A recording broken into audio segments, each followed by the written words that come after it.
students of second of ESO. We are Angela, Pepe, Aitana and Maria. In this picture represent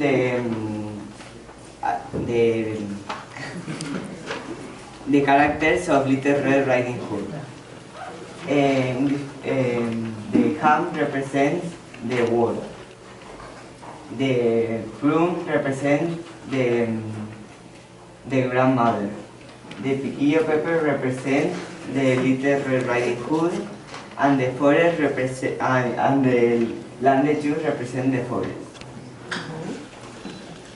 Nosaltres hem treballat sobre el conte de Caputxeta Roja. Aquestes imatges que podeu veure representen elements i personatges del conte.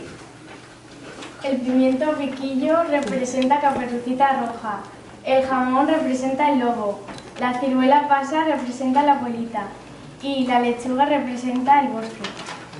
Y por tanto nuestro ingrediente principal es la tarta, que degustaremos representando el cuento.